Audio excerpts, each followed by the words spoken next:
the reproduction of albugo. So next slide please. So albugo, so these are the introductory point we are going to discuss. So albugo is a fungus, already I told. So it belongs to the class Oomycetes. So normally the fungus, they are categorized into two major divisions, you know very well. So one is Eumycota, the second one is Myxomycota. It belongs to the Eumycota. It's a true fungus. Albugo is a true fungus, you know, based on the nature of mycelium. It's a true fungus. So regarding the species all over the world, so there are 30 species of albugo in the world. It occurs in many parts of the world. So the species are distributed in many parts of the world. They are the obligate parasite. When we see the parasitism, so it comes under the obligate parasite. Anybody, what is that obligate parasite? Obligate parasite in the sense it is living in the host cell. It is living in the living host cell. So this is a obligate parasite. So it is compulsorily present in the living host cell. There is no compromising. It needs only the living host cell. That is an obligate parasite. It acts as endoparasites in the living host. So where it is present, I told that it is a parasite. Where is actually present? So it acts as an endoparasite, which is present within the host. That is an endoparasite. I have given the explanation in the box. So there are two kinds of parasites. One is ectoparasites, another one is endoparasites. Ecto in the sense outside of the cell. Endo, just now I told, endo in the sense it is present within the host cell. So these are the two parasites which are normally in the living host cell. So which is we discuss now.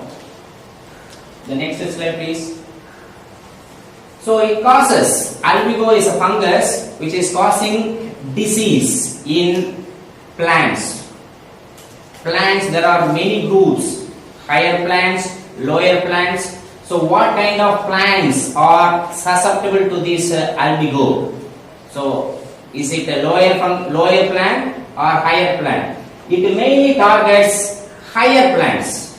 It causes diseases in higher plants. Of course, many higher plants are susceptible to this albugo fungus, but some plants are more susceptible to this albugo. So mainly the cruciferous members, you know, the members of cruciferous. Anybody, any example for the cruciferous members? We know very well. So in day-to-day life, we are using that vegetables. We are seeing that vegetables. Radish, you know, radish is a member of a cruciferous. It has another name. Cruciferous, it has synonym also. Brassicaceae, the member of this cruciferous, you know, radish. Then another plant is cabbage. So there are many examples. And also Amaranthaceae. The members of Amaranthaceae also susceptible to this albugo fungus. So what kind of disease are causing?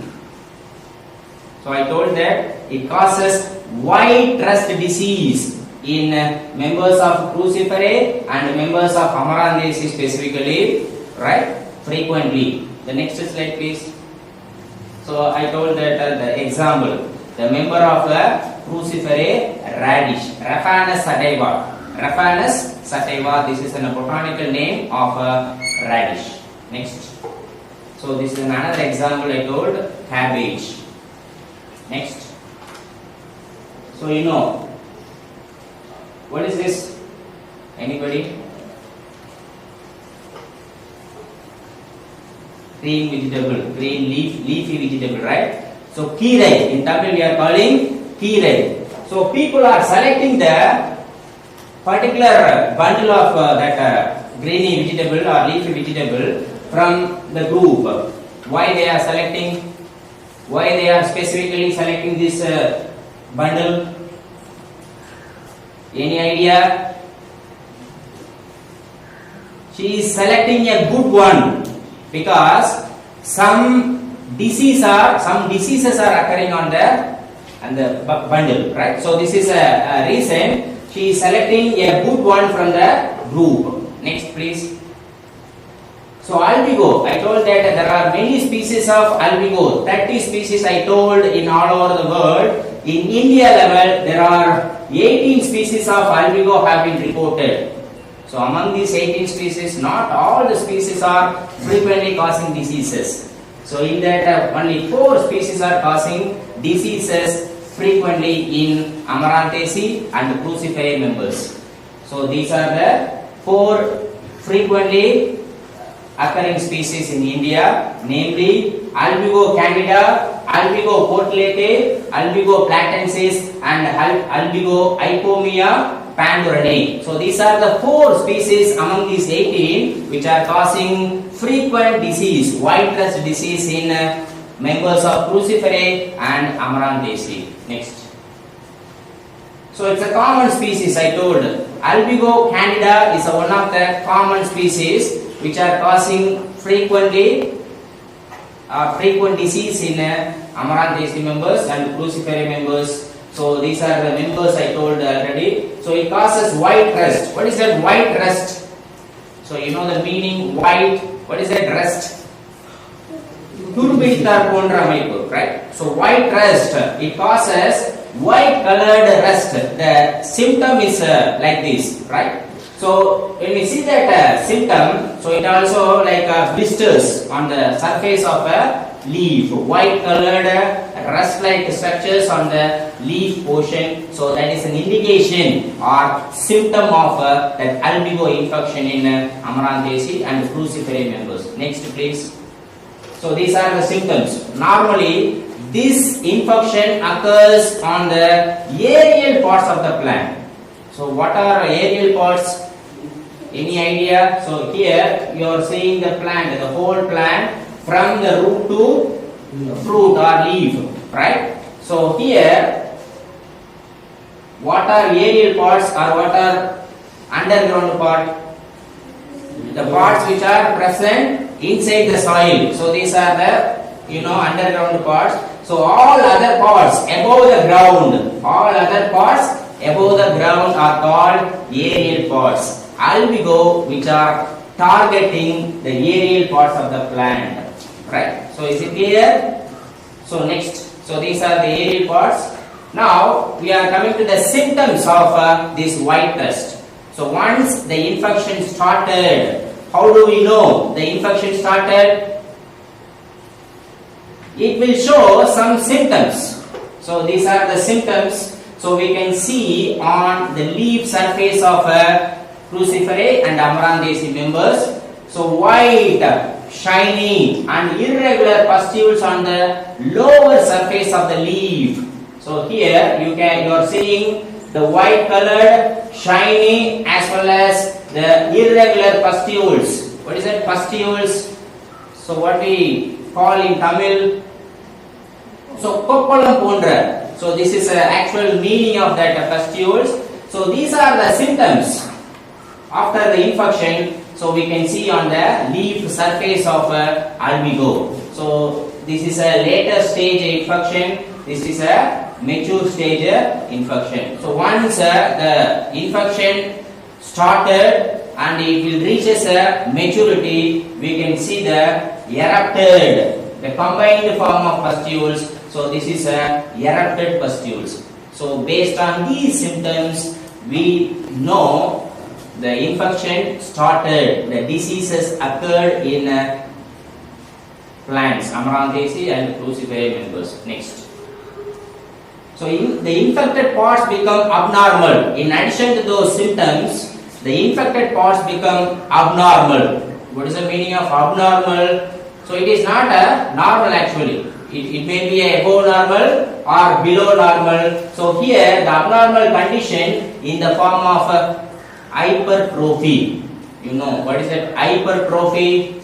Hyper means above, trophy, enlargement. So increase in the size. This is an actual meaning of that hypertrophy. Hypertrophy in the sense increasing in the infected plant the size of the organ or tissue right? It can be enlarged due to this infection. So this is an hypertrophy.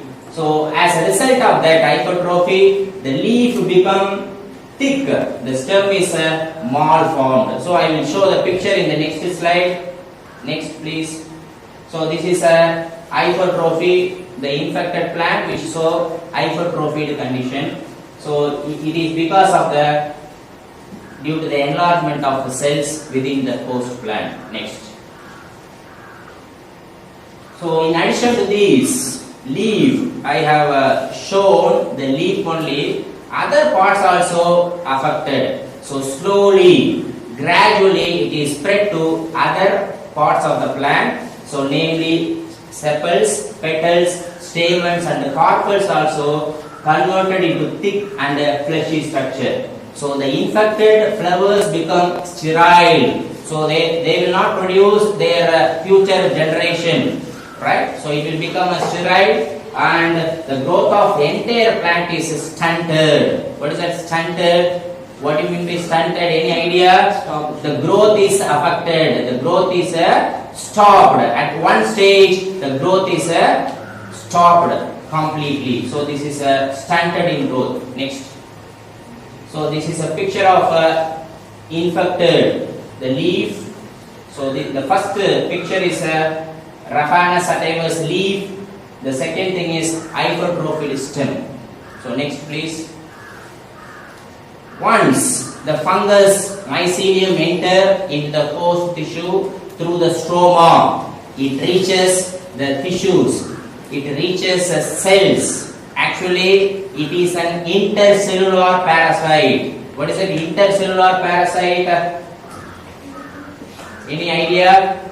Inter means between, cellular, cells. It reaches the spaces between the cells, intercellular fungus, right? So what is the nature of fungus? What are the characteristic features they have? So they have chitin is a substance in their cell wall. Due to the presence of this chitin, it is very strong. It is very strong. And the cytoplasm is granules.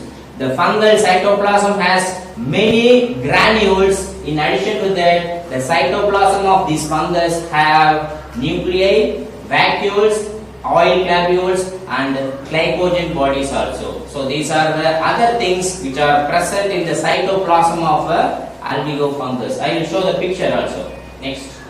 So this is a actual fungal cell, right? It has a thick cell wall. It has a thick cell wall. In the cytoplasm, it has nucleus, some crystals, lipid body also, and ribosomes, other cellular organelles, Golgi apparatus, vacuoles. So these are the other cellular organelles which are present in the cytoplasm of albugo. Next. So I told that it is of course, intercellular hyphae. Once it enters into the spaces between the cells, spaces of cells, and it reaches a cell. So it acts as a intracellular parasite also, right? So it will not enter directly, rather it will be converted into a different structure, namely haustorium. In fungus, in some cases, during the unfavorable condition, the fungal will be converted into a different structure, namely haustorium. So that haustorium will enter in the host cell and it sucks the nutrients from the host plant and it can survive. As a result of this, the host plant will die. That's why we are saying albugo is a parasitic fungus. It is a parasitic fungus. Surely, compulsorily, it is a obligate parasite. It is a obligate parasite. So this is a haustorium. It's a modification. So in other term, we are calling that it's an appendage or a portion of a parasitic fungus. So with the help of this haustorium, it will enter into the host cell and it reaches and sucks the nutrients. How they will enter? Plant cell has a strong cell wall. You know very well. So it has the cellulose. Cellulose is a substance which is present in the cell wall of a plant. So which gives strength to the plant. So why the cellulose is converted into a different structure, and how the hastoria will enter into the host cell, right? How it will enter? So this is a answer. Releasing enzyme, the albugo, which releases enzyme that will break the cell wall of a host plant, and it will enter into the host cell, right? So this is a thing. The principle behind is entering. Hastoreum, the fungal species, will releasing enzyme. It will break the cell wall of the plant and easily enter. So this is a reason. Next. So this is a different forms of hastoreum. So here in albugo, the albugo is having this kind of hastoreum. So this is a mycelial structure. So the mycelium will not directly enter into the host cell. This is a host cell. Within the host cell, the hastoreum is there, right? So mycelium will not enter into the host cell. So rather, it will become a different structure. What is that? Hastoreum. In plural, we are calling hastoria. The hastoreum will enter into the host cell. So it will suck the nutrients and it can survive. So these are the other forms of hastoria in other fungal species. Next. So regarding the reproduction. So far we discussed how the fungal species enter into the plant. Then how they are going to reproduce. So normally the fungal reproduction, in the case of albugo, it has two kinds of reproduction.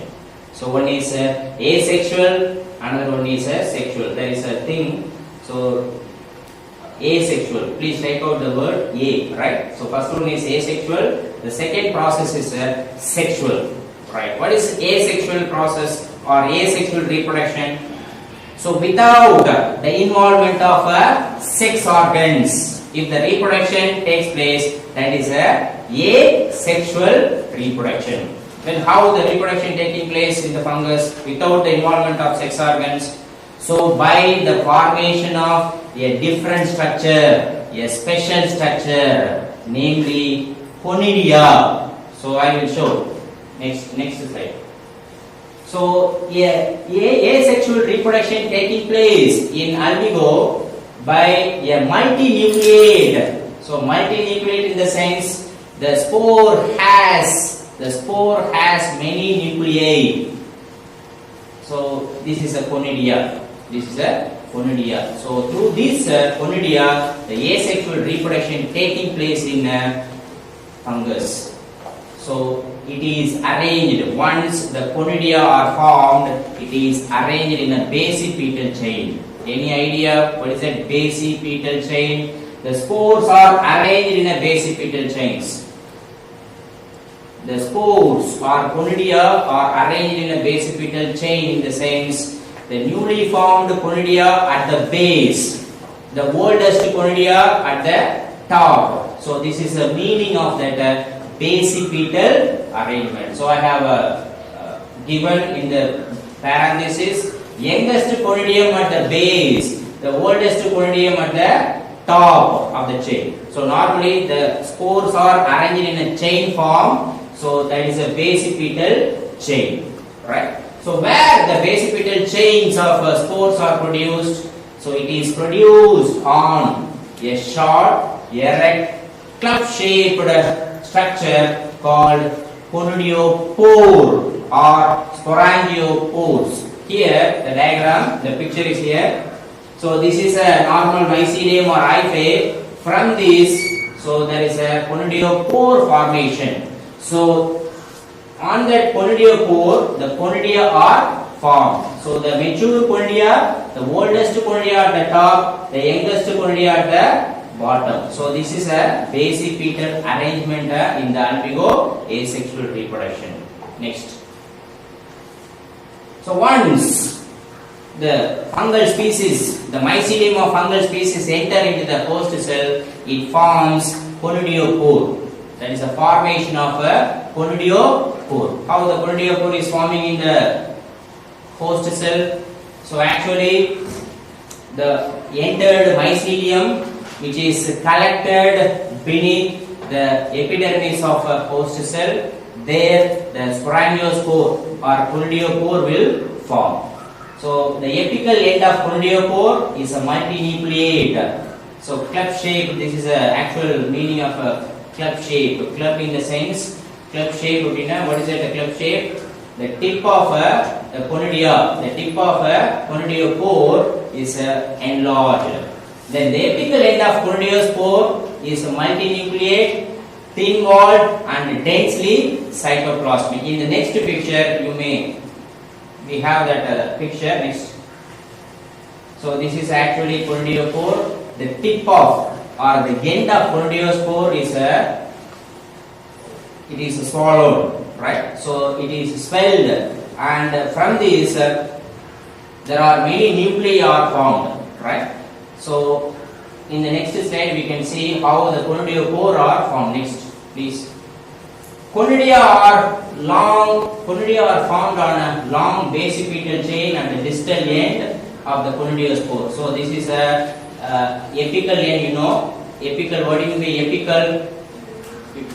Tip, very good.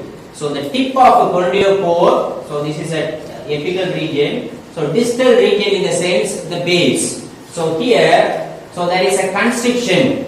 There is a constriction appears below the swollen distal end of conidiospore, which gradually increases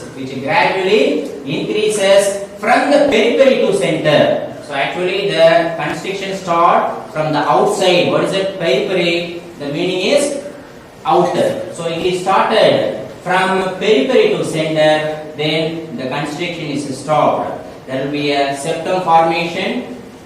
Finally, a new conidia is formed. Next. Ultimately, this constriction develops in the form of a transfer wall, that is a septum, and it forms a bud-like structure, so which is spherical in shape. It has many nuclei, multinucleate. Usually it has 5 to 8 nuclei in a single conidium. So likewise, the cycle is repeated. The conidia are formed, the mature conidia at the top, the youngest conidia at the bottom. Here you can see the mature conidia at the top, then youngest conidia at the base. So there is a basipetal chain of arrangement of conidia. Next.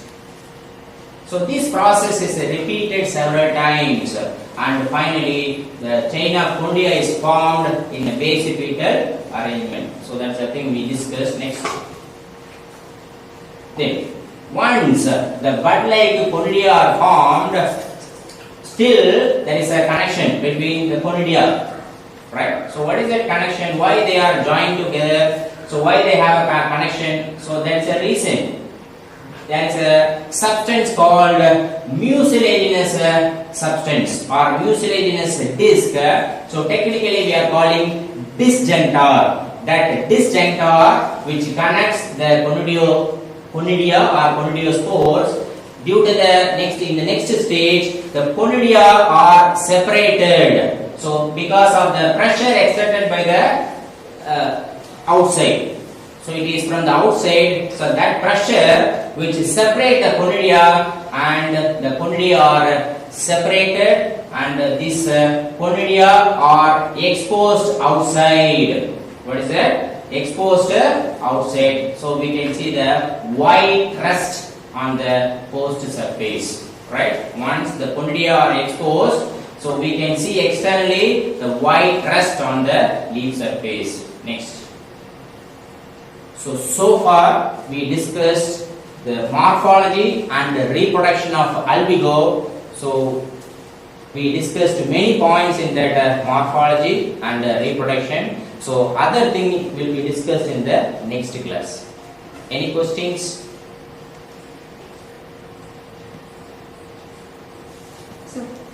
So what do you mean by basipetal formation? Basipetal arrangement of conidia, So newly formed conidia at the base, the mature conidia or the first formed oldest conidia at the top. So this is a basipetal. So it is in the form of a chain. So that is a basipetal arrangement in the albugo fundia formation. Any other? Sir, in the albugo, the white rust disease causes the disease in the aerial parts. Then what about the roots? So it will not cause any infection in roots, though they are entering through the root. So it will not cause any symptoms or infection in the roots. It will cause only in the aerial parts of the plant, right? So the whole plant will die later, but there is no infection or symptom in the roots. Any other questions? Any other?